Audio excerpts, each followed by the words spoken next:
Hello students, a very very good morning to all of you. पिछले video में हमने हमारी एक्सरसाइज 13.2 को कंप्लीट कर लिया था, है ना।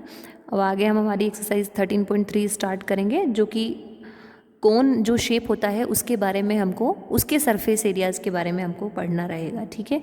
तो अब जो फार्मूलाज हैं हमारे, कौन से रिलेटेड जो फार्मूलाज हैं वो अब यहाँ पर यूज़ होने वाले हैं। तो फर्स्ट क्वेश्चन है हमारा, diameter of the base of a cone is 10.5 centimeter and its slant height is 10 centimeter. Find its curved surface area. मतलब यहाँ पे आपको जो जो चीज़ें पहले गिवन है वो हम लिख लेते हैं। अब एक चीज़, एक नया वर्ड यहाँ पर आया है, स्लेंट हाइट। तो स्लेंट हाइट में और नॉर्मल हाइट में डिफरेंस क्या है? स्लेंट हाइट जो होती है वो ऐसे होती है, बिल्कुल सीधी। जैसे हम किसी की मेजरमेंट करते हैं, कोई चीज़ यहाँ पर है और यहाँ पर है, तो सीधी हाइट जो उसकी अगर हमको मेजर करना होती है तो वो होती है नॉर्मल हाइट, है ना। और स्लेंट हाइट होती है इस तरीके से, जो आड़ी हाइट्स होती है ना, आड़ी घड़ी जो हाइट्स होती हैं उनको हम बोलते हैं ऐसे स्लेंट हाइट। तो ये मैंने आपको एग्जांपल के थ्रू बता दिया, this is normal height and this is the slant height. तो रेडियस फाइंड आउट करनी है, तो हमको इसके अंदर डायमीटर दिया है क्वेश्चन के अंदर 10.5। तो रेडियस फाइंड करने के लिए हमको 10.5 का 2 से डिवाइड करना पड़ेगा, यानी कि 5.25 सेंटीमीटर हमारी रेडियस हो जाएगी, क्योंकि फॉर्मूले के अंदर हमेशा रेडियस की वैल्यू पुट करते हैं, इसलिए डायमीटर से रेडियस निकालना हम लोगों को बहुत ज़रूरी है।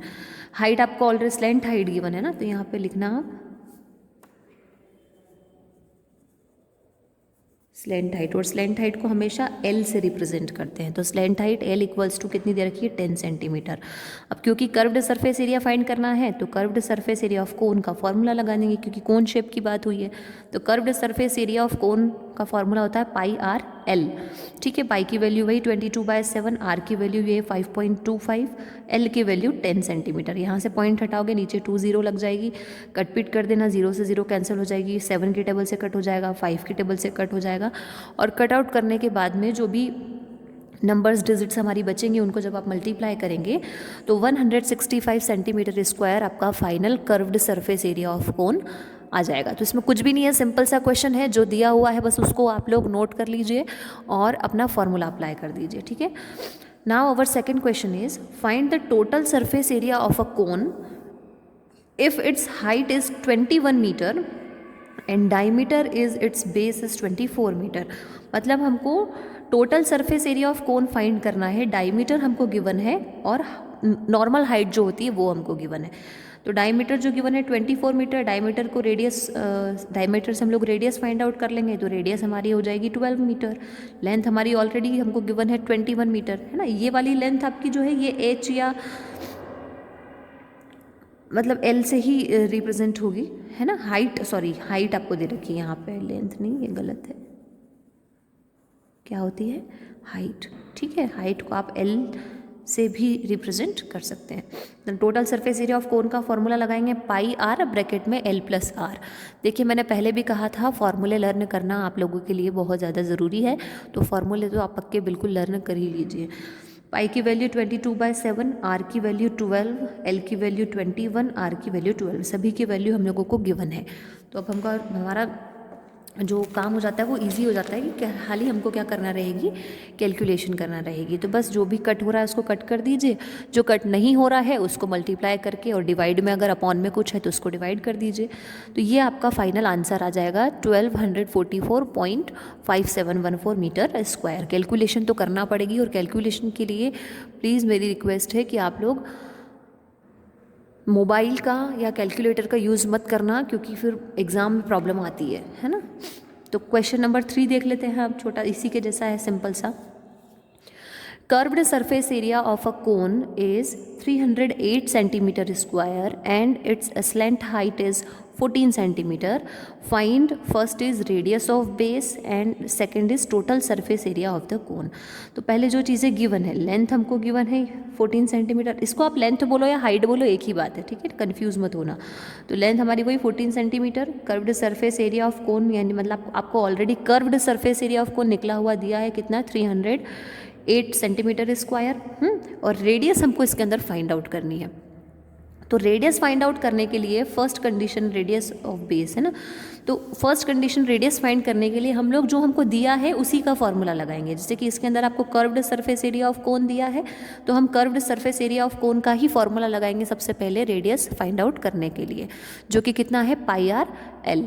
तो वही कर्व्ड सरफेस एरिया के नीचे जो हमको गिवन है कर्व्ड सरफेस एरिया वो दिया है, पाई की वैल्यू 22/7, आर की वैल्यू हमको फाइंड करनी है, एल की वैल्यू गिवन है हमको 14, 7 1 7, 7 2 14, 22 इंटू 2 44 हो जाएगा, 44 को अपॉन में भेज देना। जब 44 की टेबल से या 2 की टेबल से आप इसको कट करोगे तो वैल्यू आएगी आपकी 7, यानी जो रेडियस हमारी यहाँ से निकल के आएगी वो कितनी निकल के आएगी 7। क्लियर है, सिंपल सा था। अब जो सेकंड चीज़ हमको यहाँ पर फाइंड आउट करने के लिए कही गई है वो है टोटल सरफेस एरिया ऑफ कोन। ठीक है, तो total surface area of cone find करने के लिए सिंपल सा लॉजिक है कि हमको टोटल सरफेस एरिया ऑफ कोन का ही फॉर्मूला अप्लाई करना पड़ेगा, और टोटल सरफेस एरिया ऑफ कोन का फॉर्मूला अप्लाई करने के लिए टोटल सरफेस एरिया ऑफ कोन का फॉर्मूला लर्न होना ज़रूरी है। तो अगर आपने फॉर्मूले लर्न नहीं किए हैं तो आप एक्सरसाइज के अकॉर्डिंग फार्मूले लर्न करते जाइए, क्योंकि इस चीज़ को मैं भी समझती हूँ कितने सारे फार्मूले एक साथ लर्न करना मतलब पूरा कन्फ्यूजन क्रिएट हो जाएगा। इसलिए आप एक्सरसाइज वाइज फार्मूले लर्न करना स्टार्ट कर दीजिए, क्योंकि एक एक्सरसाइज के अंदर ओनली 2 या 3 फार्मूले यूज़ हो रहे हैं, तो उस हिसाब से आपके माइंड में भी रह जाएंगे फार्मूले और आपको पक्के लर्न भी हो जाएंगे, है ना। अब जैसे इस एक्सरसाइज है, इस एक्सरसाइज से आपको कोन से रिलेटेड, जैसे कि आपको कर्व्ड सरफेस एरिया ऑफ कोन का फॉर्मूला पाई आर एल और टोटल सरफेस एरिया ऑफ कोन का फॉर्मूला पाई आर ब्रैकेट में एल प्लस आर, ये 2 फॉर्मूले तो आपको इस एक्सरसाइज से पक्के लर्न हो ही जाएंगे, क्योंकि हर एक क्वेश्चन के अंदर यही फॉर्मूले यूज़ होने, है ना। तो आप फॉर्मूलों को अपने कन्वीनियंस के हिसाब से, अपने एक्सरसाइज के हिसाब से लर्न करते जाइए, तो आपके लिए ईजी भी होगा और लर्न भी आप फार्मूले पक्के कर पाएंगे, क्योंकि बिना फार्मूलों के और बिना कैलकुलेशन के ये क्वेश्चंस नहीं होंगे। ठीक है, पाई की वैल्यू 22/7, आर की वैल्यू 7, क्योंकि आर की वैल्यू हमने यहाँ से निकाल ली तो अब हम आर की वैल्यू पुट कर सकते हैं 7। ठीक है, एल की वैल्यू 14, आर की वैल्यू 7, 14 + 7 कितना होगा 21, यहाँ 7 से 7 कट हो जाएगा, तो 22 इंटू 21, यानी 22 का और 21 का हम लोग मल्टीप्लाई करेंगे यहाँ पर, तो 462 सेंटीमीटर स्क्वायर आपका फाइनल आंसर आ जाएगा, जो कि क्या था, एक total surface area of cone. Clear है, बहुत सिंपल सा क्वेश्चन था, खाली फॉर्मूला लगा के और कैलकुलेशन करनी है, बाकी जो चीज़ें आपको गिवन है उनको आपको अप्लाई करना है। अब लास्ट क्वेश्चन कर लेते हैं आज का, ये 4th वाला है ना, फिर बाकी हम कल करेंगे। तो आज का लास्ट क्वेश्चन देख लो आप एक और। A conical tent is 10 metre high and the radius of its base is 24 metre. मतलब आपको यहाँ पर हाइट दे रखी है 10 मीटर और आपको यहाँ पर रेडियस दे रखी है डायरेक्टली 24 मीटर। ऐसा नहीं कि आप इसको डायमीटर समझ लें, क्वेश्चन को ध्यान से पढ़ना, पता चला फ्लो में इसको आधा कर दिया, तो ये तो ऑलरेडी रेडियस ही है, रेडियस को कितना हाफ नहीं कर सकते ना। तो पहली चीज़ जो इसके अंदर हमको फाइंड करनी है वो क्या है, slant height of the tent, यानी स्लैंट हाइट मतलब कि एल फाइंड करनी है, मैंने अभी फर्स्ट क्वेश्चन में ही बताया आपको। और कॉस्ट फाइंड करना है कि कितना कैनवास रिक्वायर्ड होगा उस टेंट को बनाने के लिए, जिसमें 1 मीटर स्क्वायर का कॉस्ट कितना लग रहा है, ₹10। तो सबसे पहला काम तो हम स्लैंट हाइट फाइंड कर लेते हैं और उसके बाद फिर curved surface area of cone find कर लेंगे और उसको फिर हम 10 से मल्टीप्लाई करवा देंगे तो हमारा कॉस्ट आ जाएगा, है ना। तो जब क्वेश्चन पढ़ते से आपके माइंड में कॉन्सेप्ट क्लियर हो जाना चाहिए कि इस क्वेश्चन के अंदर हमको करना क्या है। ठीक है, तो कर्व्ड वी हैव, अब जब भी स्लैंट हाइट फाइंड करनी हो तो स्लैंट हाइट फाइंड करने के लिए फॉर्मूला होता है L² = H² + R²। L² as it is, H की वैल्यू आपको दी है 10 तो 10 का स्क्वायर हो जाएगा, R की वैल्यू आपको गिवन है 24 तो 24 का स्क्वायर हो जाएगा, 10 का स्क्वायर हो जाएगा 100, 24 का स्क्वायर हो जाएगा 576 और 576 + 100 676 and the square root of 676 is 26। ठीक है, it's 26 clear. So the value of slant height और L = 26 metre. Clear? Now we have to do our second condition. Curved surface area we have to find first curved surface area of cone, then we multiply it by 10 so we can find cost of the canvas. Clear? The curved surface area of the cone equals to pi r l. The value of pi is 22/7.